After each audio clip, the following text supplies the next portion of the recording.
సుదర్శన చక్రానికి విష్ణుమూర్తి అవతారమైన శ్రీకృష్ణుడితో విడదీయరాని సంబంధం ఉంది. అసలు ఈ శక్తివంతమైన సుదర్శన చక్రం విష్ణువు చేతికి ఎలా వచ్చిందో తెలుసా? పురాణాల ప్రకారం ఒకసారి కార్తీక శుక్ల చతుర్దశి నాడు విష్ణుమూర్తి కాశీకి వెళ్లి మణికర్ణికా ఘాట్లో స్నానం చేశాక 1000 తామర పూలతో శివుణ్ణి పూజించాలి అని అనుకుంటారు.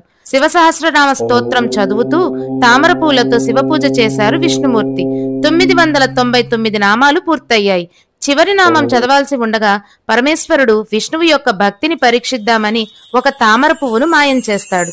చివరి నామం చదివి 1000వ తామర పువ్వు సమర్పిద్దామనుకున్న విష్ణువుకి పువ్వులు అయిపోయాయని గమనిస్తారు. ఏం చెయ్యాలో అని ఆలోచిస్తారు విష్ణుమూర్తి. లోకంలో అందరూ తనని పద్మాక్షుడు అని అంటారు కదా, అంటే తామర పువ్వు లాంటి కన్నులు కలవాడు అని అర్థం.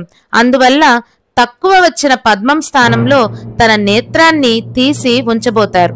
చటుక్కున ప్రత్యక్షమయ్యాడు పరమేశ్వరుడు.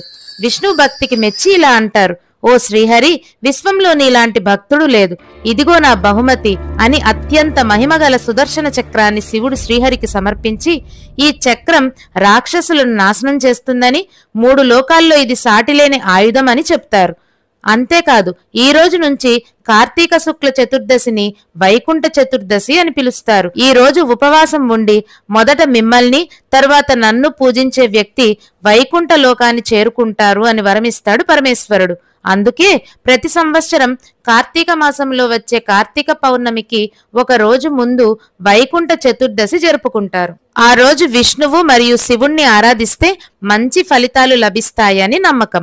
మనం గ్రహించాల్సిన ముఖ్యమైన విషయం ఏమిటంటే శివుడే విష్ణువు, విష్ణువే శివుడు అని సత్యం.